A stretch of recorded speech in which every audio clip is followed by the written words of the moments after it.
So there you go, there is the result of hours of sanding, whetstoning and filing and checking to get the pitting out. So the only little bit of pitting there now left is there, so maybe that little dot there. So I'm going to keep going till I get them out. I may as well, and the antifreeze that I'm putting it now should stop that, I'd imagine.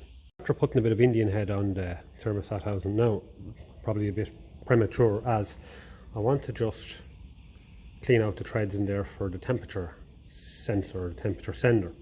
They're a little bit dirty further inside, and my tap is just, I've taps right up to the size below it. So this bolt is the same thread, because I've checked the nut off it on the temperature sensor, and I'll show you now what I mean, just to make it nice and clear. This thread here goes on the bolt,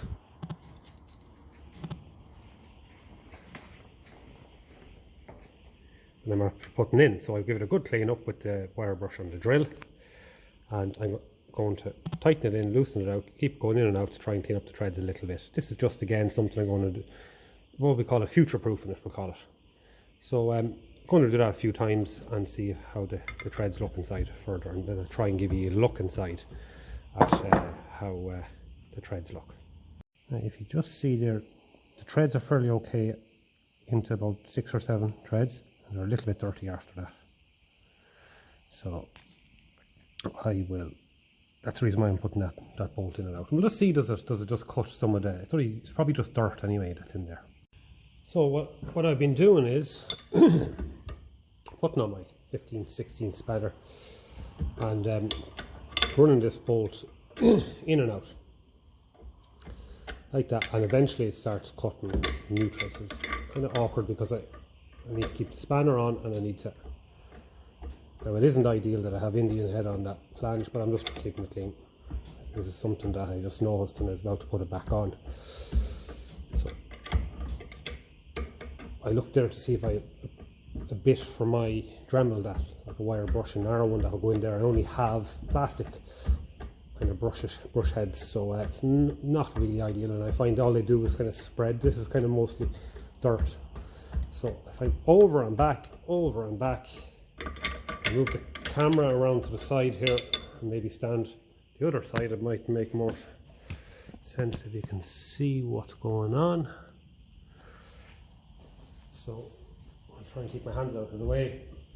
This kind of crack, and you'll notice then after a few goes that it starts turning over, or going in a bit more. And I probably should have screwed this to this block of timber, but I think I'm nearly there now. Just like that, over and back, and that'll just clean the threads. And go take another swipe at it.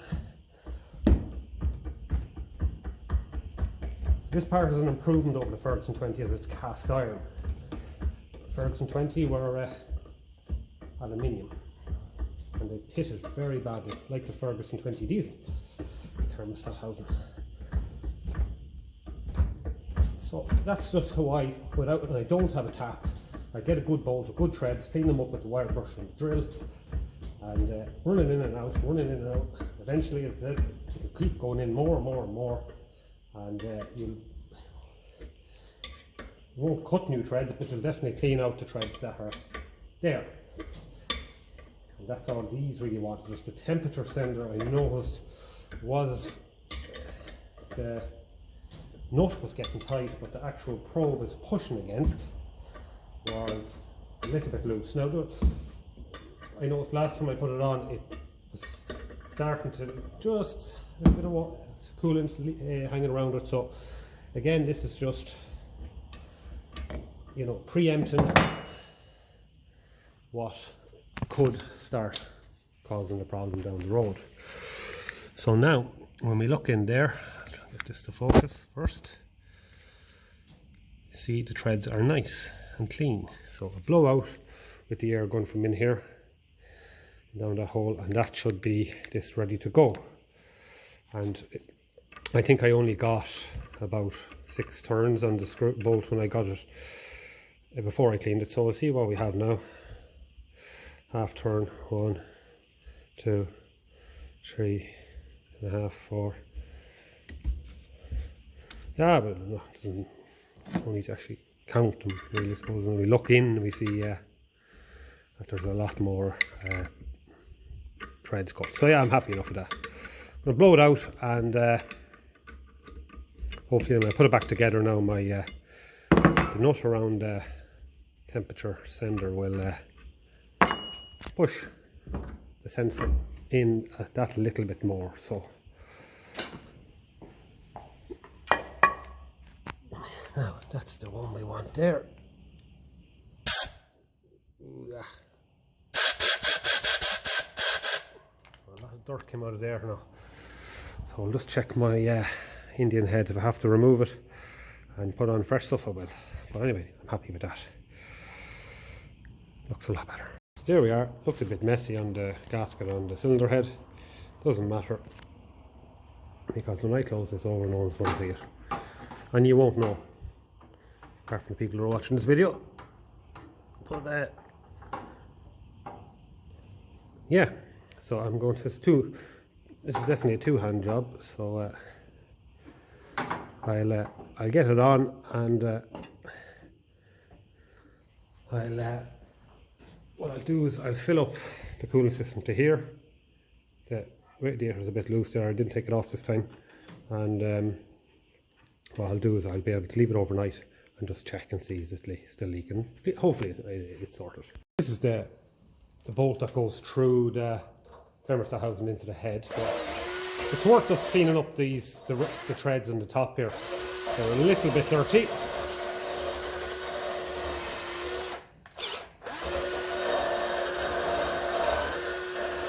Just in case this was giving me a false kind of feeling of, you know, it tightening up. So they're cleaned up a little bit. You know what I might do, since I have come this far, is I might just throw on, if I have one here, UNC,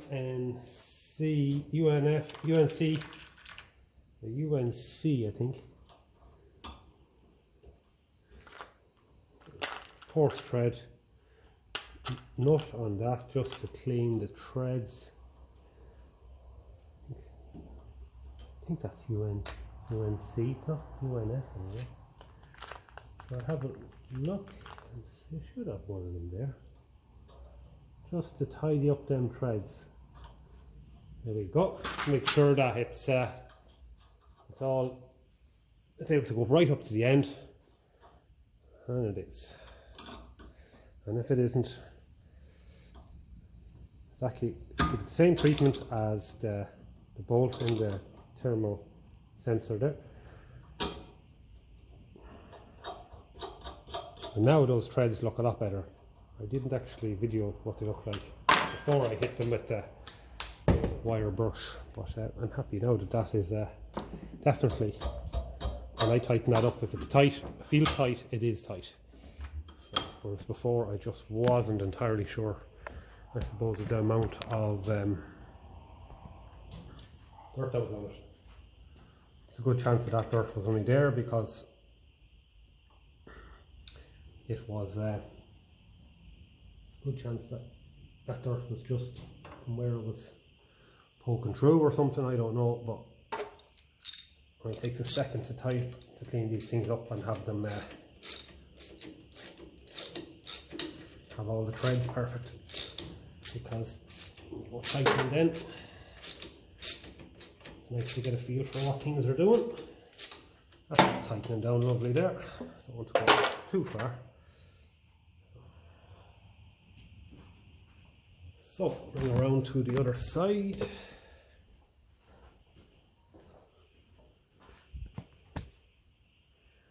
Now, go in here nice and close. We get a look there and see if I drop the camera maybe.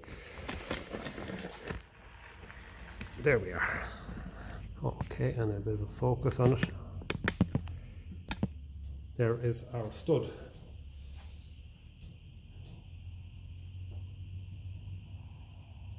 So yeah, this footage here now that's been recorded is footage that wasn't added into the actual video for this job. So I'm just putting it in now. So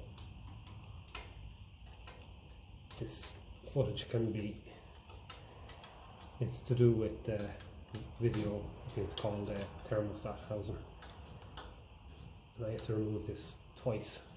First time I just didn't flatten the surfaces right, and there was a lot of pitting, and it was starting to weep out. So when I was in here for another job, I said it was just as well remove it and sort it out once and for all.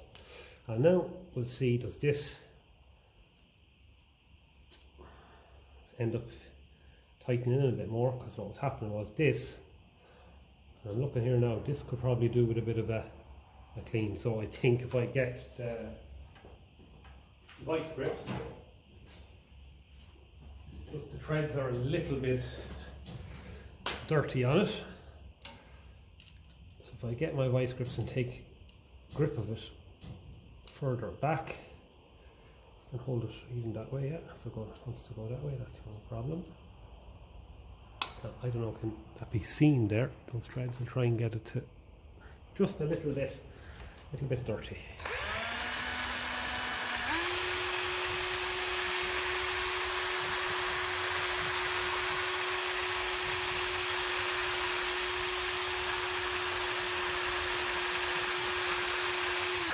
My air going here beside me, so give it all just a little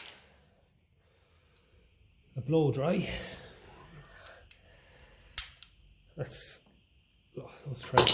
those threads now are looking a lot cleaner. So now when I tighten this in, it'll be interesting to see how it's going to feel. It's definitely tightening it a lot more by hand than it used to. Yeah, I'm really happy with that so far. Never tightening that far before. This is a 5/8 size nut. Not many parts on this tractor that are 5/8. Now, what do we like now?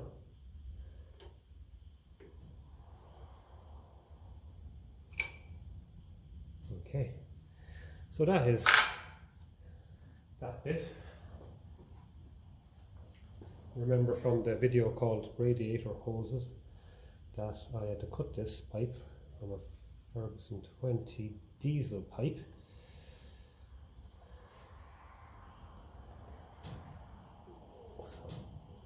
The one that was on it was getting a little bit perished. Wouldn't be surprised. I'm fairly sure actually it was the factory pipe. You know yourself the way rubber goes. After a certain amount of time, it just goes either very hard or very soft, depending on where it is, with heat and stuff like that. Heat rises, so I found the original factory pipe that was there was actually very kind of hard and cracked and plasticky. Whereas this one, probably because of the cooling fan, was the opposite. It was very soft, spongy nearly.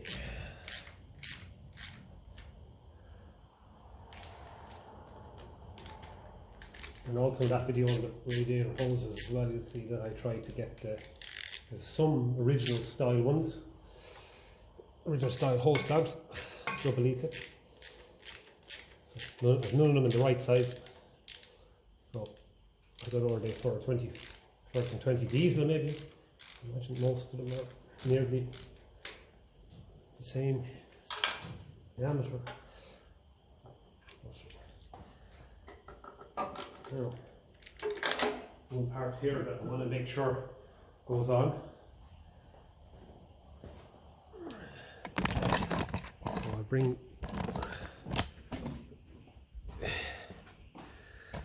around, and that is this part here. I'll show you now. This bracket here. So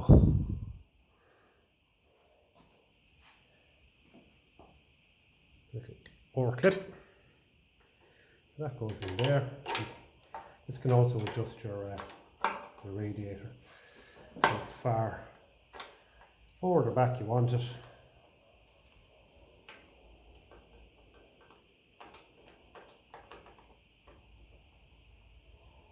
What I'm going to do is I'm going to put a little washer on there. There's a bag of original Imperial Ferguson washers there.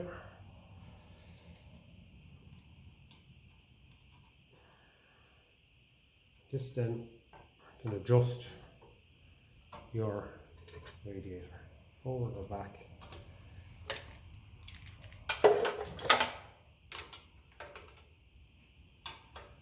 And I think I have that set where I want it to be, because if you remember from the video on the radiator hose pipes, I've set it a little bit more forward to help take a bit of the kink out of this pipe. That kink will get more extreme the further back it is. So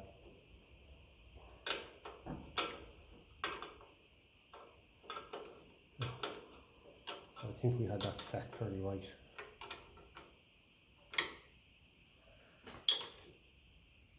Now, I think that should be it.